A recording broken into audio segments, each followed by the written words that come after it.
What up, YouTube? So we're doing another video. This is a 1996 Johnson 88 V4 Special 2-stroke.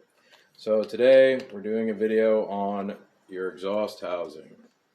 So these very commonly leak from time to time. I got this as a remanufactured power head, but it came leaking from the place I got it. So this is your exhaust housing, and then your exhaust housing goes over here, and then I'll show you over at the table all that. To get to this, you have to remove your coils. You have to remove this electrical box up here because that goes to the plate that covers this. And if you do take the coils all the way off, just make sure you mark them so they go to the right cylinder so you're not misfiring or anything like that. So the main thing I will say is clean is your best friend. As you can see, this is very clean. If it's not clean, it won't seal correctly. So these are the two gaskets that go on there. You can get them at any boat place. They should sell them as long as you have your model number of your motor, which I will show you where that is at the end of the video. So over here are your two plates. This goes into the exhaust housing accompanied by one of those gaskets, and then another gasket goes on this side, and then this plate goes over top of it like so. Again, clean is your best friend. So for the one that's going on the exhaust housing, I will use copper spray gasket. I will coat the gasket with that since that is a higher temperature area because it's the exhaust.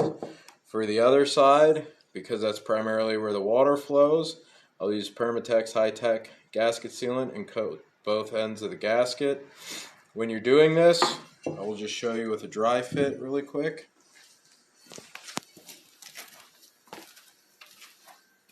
You need to make sure you have two people because when you're putting this in and you got a gasket on there, it's going to want to slide around, and you got to get your first gasket on, hold it, get your second gasket on, and then try to do all that. So normally what I would do is I would apply my exhaust side gasket here first and use the copper gasket because that'll help make it a little tackier so it stays.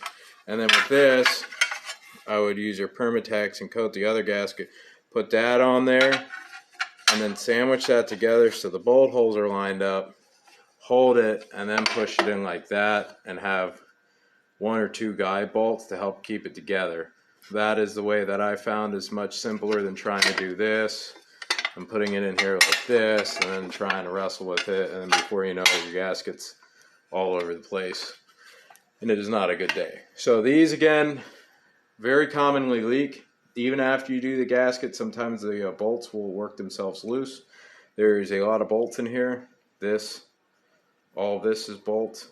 So when you put it back together, again, your electrical box mounts right to here. You put your coils back on.